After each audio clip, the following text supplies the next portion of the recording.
नमस्कार दोस्तों, स्वागत है आपको अपने YouTube चैनल पर। आप सभी को स्वागत है। भाई को कोसने वाले लोग इस कहानी को जरूर सुने। इस कहानी को शुरू करने से पहले आप कमेंट बॉक्स पर ओम बुधाय नमः लिखकर वीडियो को लाइक कर दें। चलिए दोस्तों, आज की कहानी शुरू करते हैं। एक बार एक इंसान अपनी जिंदगी से बहुत परेशान था। वह हर समय अपने आप को कोसता रहता था कि क्या जिंदगी मिली है, मुझे क्या जीवन है, हर परेशानी मेरे साथ ही है, हर दुख मुझे ही आकर घर घेरता है और हर झंझट मेरे ही सर पड़ती है।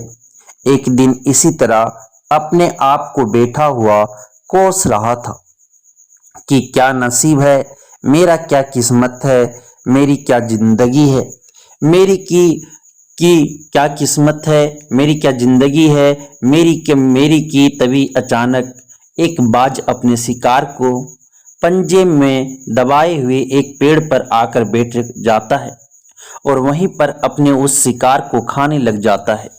यह परेशान आदमी जब उस बाज को देखता है तो कहने लगता है कि क्या जिंदगी है, इसकी क्या जीवन जी रहा है। मजे का ना इसे खाने की चिंता, ना पीने की, ना पहनने की, और ना ही परिवार की शिकार करता है। और मस्त खुली हवाओं में कभी इधर घूमता है, कभी उधर घूमता है, सारे दिन आसमान में उड़ता रहता है। असल जिंदगी तो यही है, जीवन तो याद जी रहा है। और फिर वह आसमान की तरफ देखकर जोर जोर से चिल्लाता है कि काश मैं भी एक बाज होता तो मुझे भी कोई दुख ना होता, मुझे भी कोई परेशानी ना होती, काश मैं भी एक बाज होता। जब वह 2 से 3 बार जोर जोर से चिल्लाता है कि काश मैं भी एक बाज होता तो मुझे भी कोई दुख ना होता, मुझे भी कोई परेशानी ना होती, तो अचानक आसमान में बिजली कड़कने लग जाती है और आसमान से आवाज आती है कि हे इंसान, क्या यह हमने सच सुना कि तू हमारी दी हुई जिंदगी से परेशान है और तू एक बाज बनना चाहता है। तो इस आकाशवाणी को सुनकर यह इंसान हैरान रह जाता है और आसमान की तरफ देखकर कहता है कि हाँ, मैं सच में अपनी जिंदगी से बहुत परेशान हूँ, क्योंकि हर परेशानी मेरे साथ ही है, हर दुख मुझे ही है, हर तकलीफ मेरे ही साथ है। तो आसमान से फिर आवाज आती है कि हे इंसान, एक बार फिर सोच ले, हमने तुझे बड़ी प्यारी जिंदगी दी है, लेकिन अगर फिर भी तू चाहता है कि हम तुझे बाज बना दें तो हम तुझे बाज बना देंगे, लेकिन अगर एक बार हमने तुझे बाज बना दिया तो फिर हम तुझे बाज से इंसान दोबारा नहीं बनाएंगे। तो यह आदमी तुरंत जवाब देता है कि मैंने अच्छी तरह से सोच लिया है कि मुझे बाज ही बनना है, और एक बार बाज बनने के बाद मैं दोबारा कभी नहीं कहूँगा कि मुझे इंसान बनना है। तभी ऊपर से आवाज आती है कि जैसे तुम्हारी इच्छा, और वह इंसान बाज बन जाता है। बाज बनते ही वह इंसान खुली हवाओं में उड़ने लगता है। कभी उड़ता हुआ इधर चला जाता है, कभी उड़ता हुआ उधर चला जाता है और सोचता है क्या मजे की जिंदगी है, असल जिंदगी तो यही है ना। कोई ना कोई चिंता, ना कोई परेशानी, ना कोई डर। वह सारा दिन ऊंचे आसमान में उड़ता रहता है, 2-3 मिनट पंख मारता है, उसके बाद मारना बंद कर देता है और लंबे समय तक हवाओं में तैरता रहता है। इसी तरह हवाओं में तैरते हुए शाम का समय नजदीक आ जाता है तो वह सोचता है कि मेरे पास रहने का ठिकाना भी नहीं होना चाहिए जहां मैं रात में आराम कर सकूं। तो यह सोचकर वह छोटी छोटी लकड़ियां इकट्ठा करने लग जाता है और एक ऊंचे पेड़ पर अपना घोंसला बनाने लग जाता है। एक एक लकड़ियां इकट्ठा करके वह अपने लिए एक सुंदर सा घोंसला तैयार कर लेता है और रात में उसी में सो जाता है और सोचता है सुबह उठकर शिकार भी करूंगा और सुबह उठकर फिर से मौज मस्ती भी करेंगे, खुली हवाओं में उड़ेंगे। सुबह होते ही वह शिकार की तलाश में निकल पड़ता है, हवाओं में उड़ता रहता है ऊपर से जाकर देखता है कि कहीं जमीन में कोई शिकार नजर आए तो मैं तुरंत जाकर उसे दबोच लूं और वहीं पर खा लूं, लेकिन उसे कोई शिकार नजर नहीं आता। काफी समय बीत जाता है। वह लगातार ऊंचाई से शिखर को ढूंढता रहता है, लेकिन उसे कोई शिकार नहीं मिलता। फिर पास एक जंगल होता है, या उस जंगल में चला जाता है, या सोचकर कि शायद वहां कोई अच्छा सा शिकार मेरे हाथ आ जाए। या जंगल के ऊपर उड़कर शिकार को ढूंढता रहता है, जंगल के अंदर जाकर भी शिकार को ढूंढता है, लेकिन इसे वहां भी कोई शिकार नहीं मिलता। शाम का समय नजदीक आ जाता है तो मायूस होकर वापस अपने घोंसले की तरफ लौट रहा होता है कि रास्ते पर थककर एक पेड़ के ऊपर बैठ जाता है। जब यह उस पेड़ के ऊपर बैठा होता है तो उसकी नज़र एक बीमार चिड़िया पर पड़ती है जो कि लावस्था में होती है। यह तुरंत जाकर उसे दबोच लेता है, उसके पंख निकालकर अलग कर देता है और उसे खा जाता है। उस चिड़िया को खाने के बाद वह अपने घोंसले की तरफ उड़ जाता है और रास्ते में सोचता है कि चलो बीमार चिड़िया ही सही, लेकिन कुछ तो खाने को मिला। वह अपने घोंसले पर पहुंचकर आराम करने लगता है और सोचता है सुबह एक अच्छा सा शिकार पकड़ और अपनी भूख मिटा लूंगा।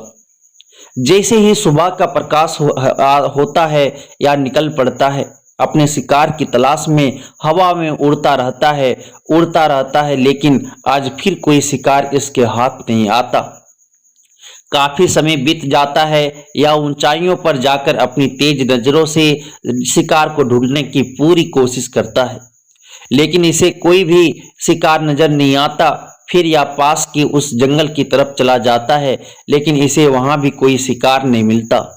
इसी प्रकार पूरे दिन उड़ते उड़ते शाम का समय नजदीक आ जाता है तो यह निराश होकर वापस लौटने लगता है और रास्ते में एक पेड़ पर आकर बैठ जाता है। सोचता है शायद आज फिर कोई बीमार चिड़िया मेरा इंतजार कर रही हो, लेकिन हर बार किस्मत मेहरबान थोड़ी होती है।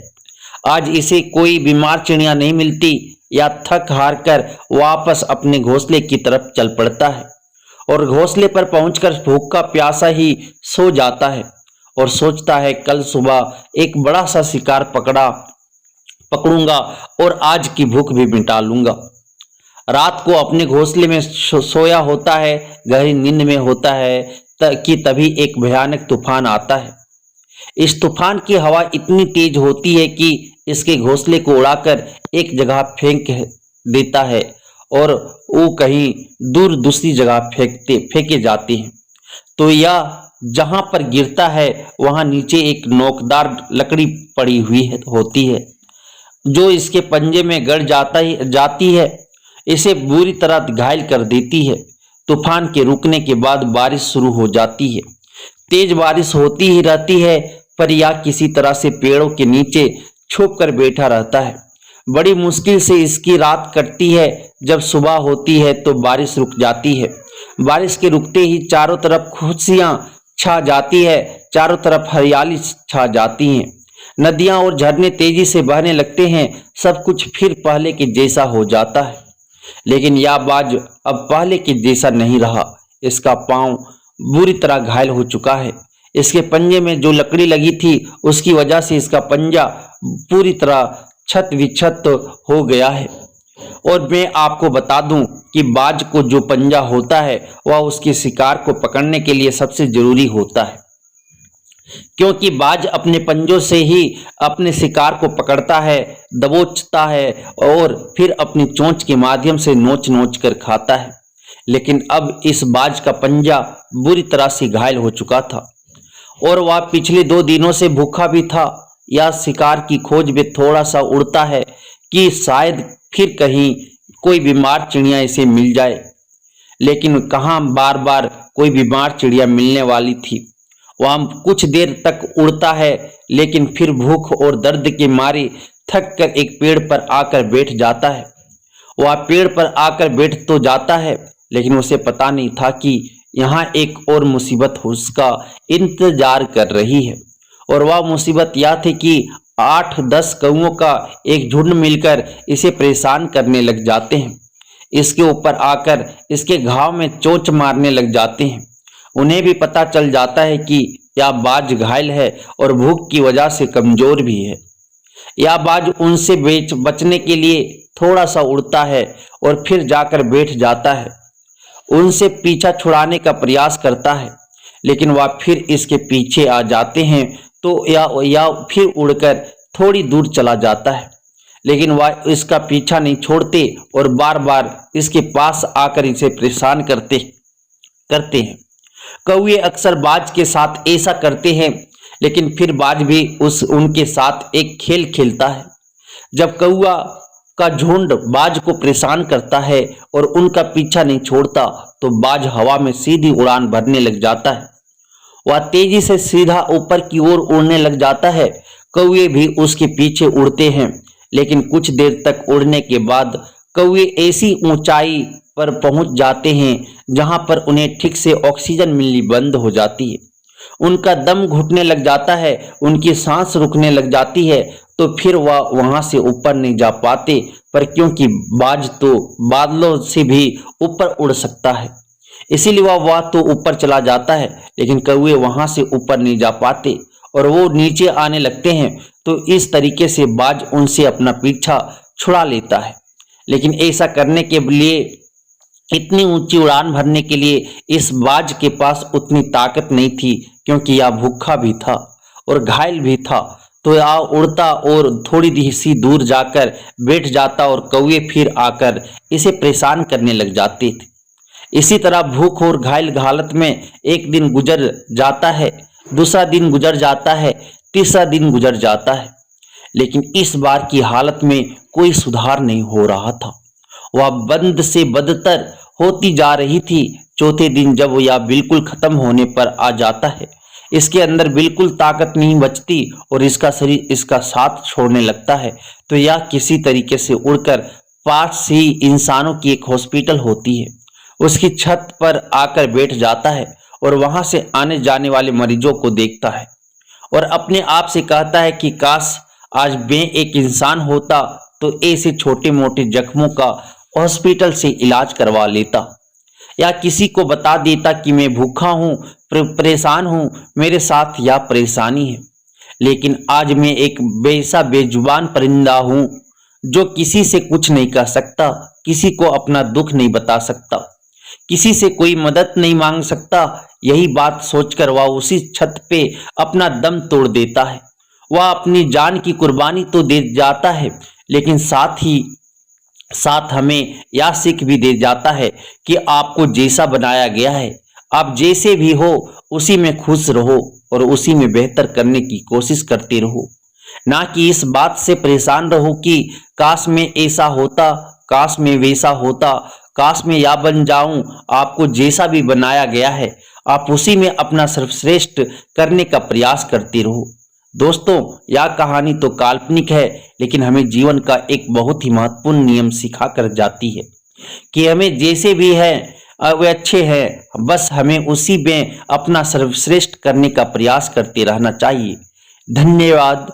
आपको इस कहानी कैसी लगी आप कमेंट करके हमें जरूर बताएं। अगर ये कहानी आपको थोड़ा भी मोटिवेट किया हो तो अपने दोस्तों के साथ अवश्य शेयर करें। Thank you.